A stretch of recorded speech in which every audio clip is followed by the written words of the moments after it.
2 years ago, when Ray officially retired, unfortunately I was traveling, and so Krishna Foster did me a favor of reading some things for Ray that I had written, and I thought I would start out by reading that. Ray, you came to Cal State LA to work with students, and you have remained true to that calling. No one has been more devoted to student success than you. You are all heart. Your commitment to good teaching has been rewarded by the gratitude of generations of students and recognition through an Outstanding Professor Award. You have been a caring academic advisor and life coach to your own research students, to generations of students in the master's program, and generations of students in the minority opportunities in research programs. Every task you have undertaken, including as chair of the Academic Senate and faculty advisor to Chicanos for Community Medicine, you have done with sincerity and kindness and humanity. Many thanks for your passion, your caring and warm heart. Thanks for your boisterous enthusiasm and the best summer water fights. You have enriched all of our lives. Many thanks for your friendship. Ray Garcia joined the faculty of the Department of Chemistry and Biochemistry 32 years ago. He was first my colleague, then we became friends, and we ended up like brothers. I've written here that he is among the most sincere human beings I've ever met. He may be the most sincere human being I've ever met. And that sincerity gave Ray such verbal freedom. I don't know how else to put it.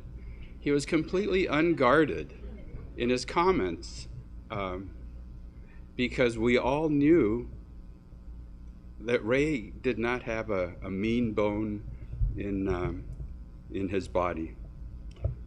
And so every now and then I'll say some things that are probably inappropriate for a university audience, but they're words that Ray said, and you might criticize me for it because I'm not as sincere as Ray, but from Ray they came from the heart. I liked him from the get-go. Very early on, when he started teaching here, I got a report from a shocked student. So who was this loud bear of a man who, in this first meeting of his biochemistry class, said, "If I catch you cheating, your ass is grass, and I'm the lawnmower."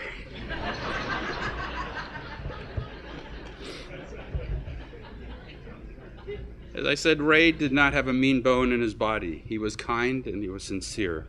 And he said what he felt, and never with an intent to hurt or gain advantage. I've worked really closely with him, particularly in the last 15 years. And some of the folks in the Moore program were reminding me about some things that he said. Lisa Bautista showed up one day, fresh from the beauty shop, and Ray said, "Girl, that straight hair does nothing for you."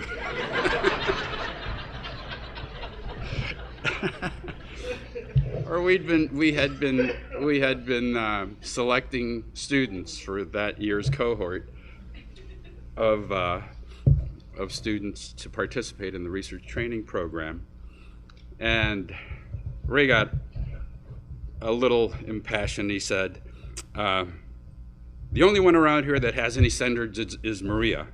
And then when we all turned to him and wondered what about the rest of us, and Ray realized what he said, he backpedaled a little bit, says, "Well, what I meant to say, she's the only one with high standards."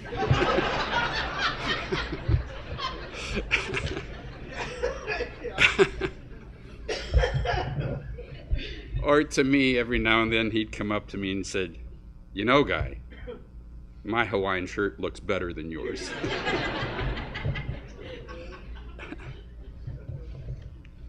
Ray was a patriot.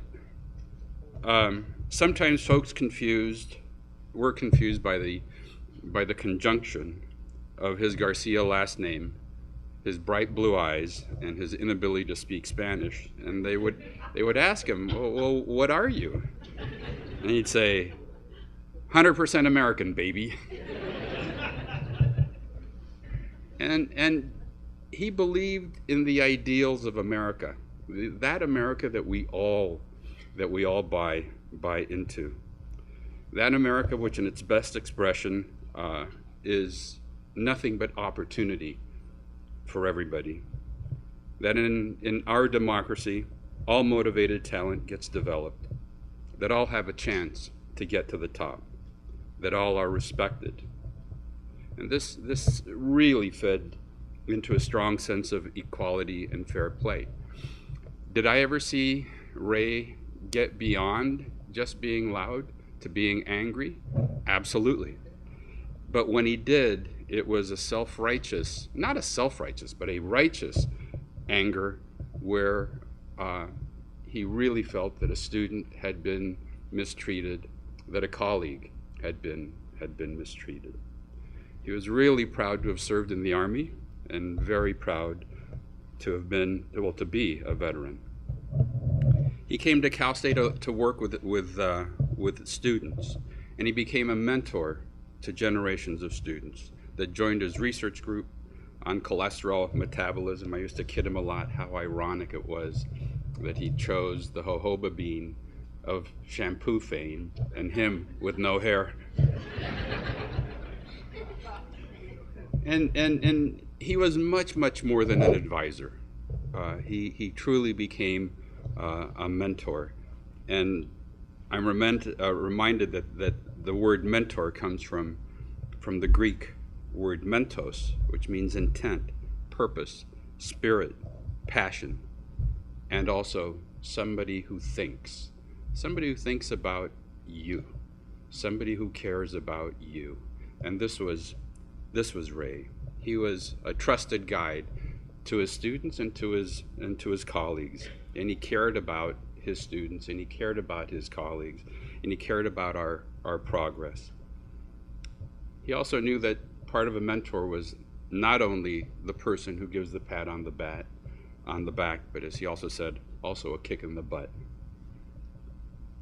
There was nobody that cared more about his students and their success than Ray. And the caring extended far beyond his own research students. As a graduate advisor, who else was around at 2 o'clock in the morning for special sessions, not only to encourage but to set up graduate programs, or to file that third petition for reinstatement, because he believed in the abilities of his students. And he helped so many students move on to careers in chemical industry, into medicine, dentistry, pharmacy, into PhD programs in biology and chemistry and biochemistry, into physics. But on top of this, Ray was a whole lot of fun. He frequently had a smile on his face, and his large looming voice easily broke into laughter. A lot of folks have mentioned that he loved to play volleyball, and he was a vigorous competitor. He was pleased that we, the faculty, had many decades long winning streak. And was it because we intimidated the student? Perhaps, but he particularly liked that they were 30 years younger than us, and we could still beat them. And he would say, it's just that they don't know how to play as a team. But it was at the annual summer barbecue that he really came into his glory.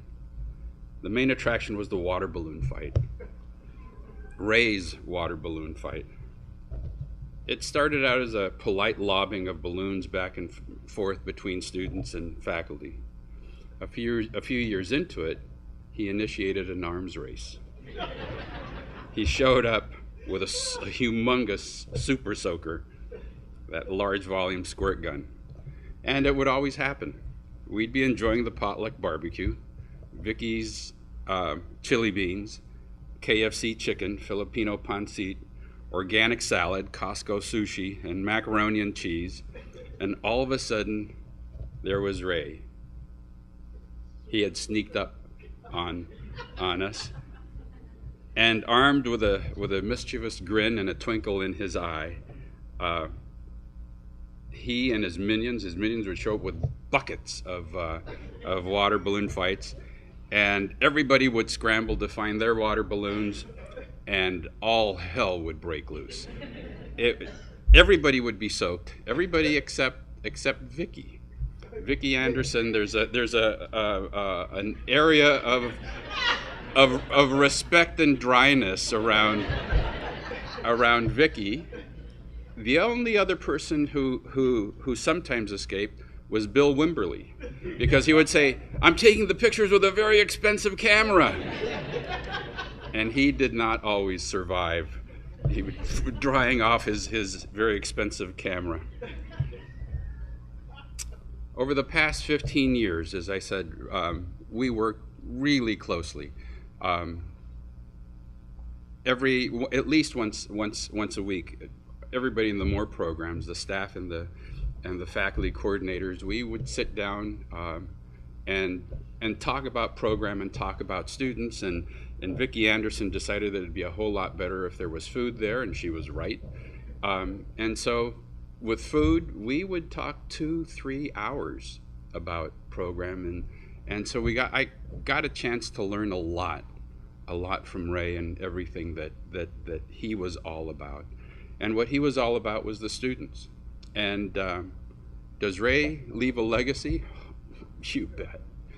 You know, the hundreds of students that have earned the PhD, hundreds, not just a small number, or our physicians or dentists. We all carry a big chunk of Ray in our hearts. Donna and Diana, I have to tell you that Ray told me that there are 2 really happy days in his life. Diana was, the first one was when you agreed to marry him, and the second one, Donna, was the day that you were born. He's an exceptional man, a very kind man. As I said, he leaves a great legacy of love. You know, there aren't buildings named after Ray, and in a certain way, nothing as prosaic as that. What he leaves is a bit of Ray in our hearts. In different circumstances, my youngest sister, in a moment of grace, I can't even remember why, but she said, "You know, a life of service is a life well lived." Ray Garcia lived a very well lived life. Thank you.